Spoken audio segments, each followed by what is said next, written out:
revise about the parts of speech. Why I use revise this word? Understand about that?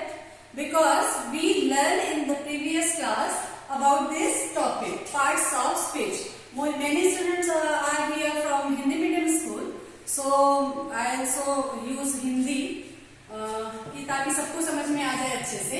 तो parts of speech, there are 8 kinds of parts of speech. First kind is noun, the second is pronoun, third is adjective, verb, adverb, conjunction, interjection and preposition.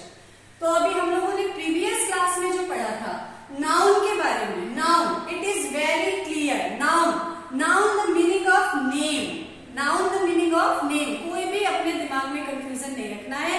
Noun का मतलब होता है name, naming word. क्योंकि देखिए दुनिया में जितनी चीजें हैं सबके नाम है, सभी चीजों के नाम है. कोई भी ऐसी चीज नहीं है जो बिना नाम की है.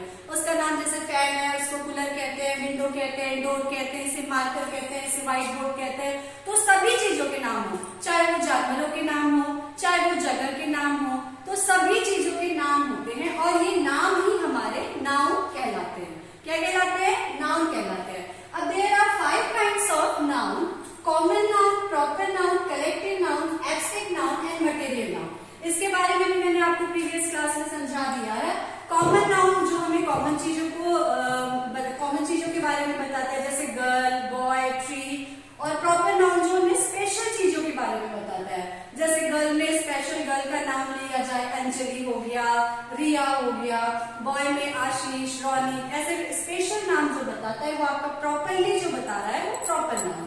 कलेक्टिव नाउन ऐसे वर्ड जो आपको एक वर्ड आपको कलेक्टिव चीजों के बारे में यानी समूह के बारे में, ग्रुप के बारे में बता रहे हैं, वो आपके कलेक्टिव नाउन में आ जाए. जैसे आर्मी हो गया, क्लास हो गया.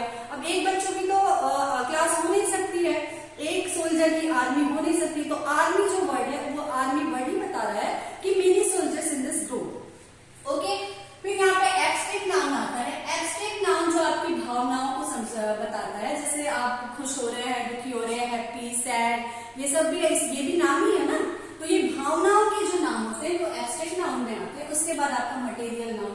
मटेरियल नाउन आपको मटेरियल्स के बारे में बताता है.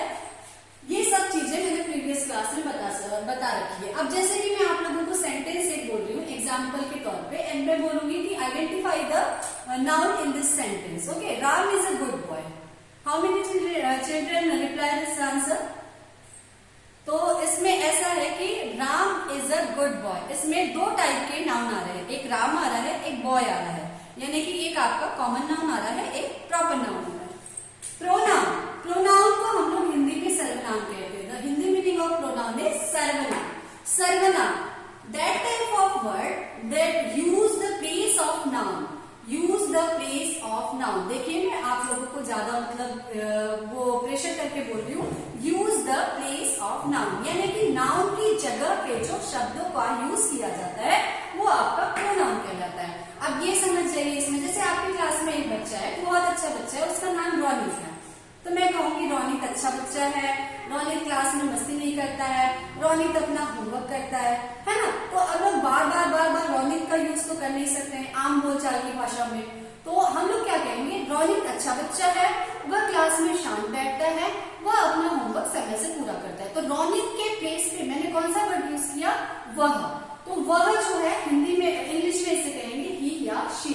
तो रोनित की जगह पर जो मैं, जैसे Ronit is a good boy, he do his homework on time, he is very sincere boy. तो ये जो रोनित की जगह पे ही वर्ड यूज किया है ये आपका प्रोनाउन होता है. प्रोनाउन के एग्जाम्पल देख लीजिए, he, she, you, we and they, और भी ईटीसी. बहुत सारे एग्जाम्पल होते हैं प्रोनाउन के. ठीक है. ईटीसी. ईटीसी मतलब एक्सेट्रा, यानी कि बहुत सारे एग्जाम्पल होते हैं.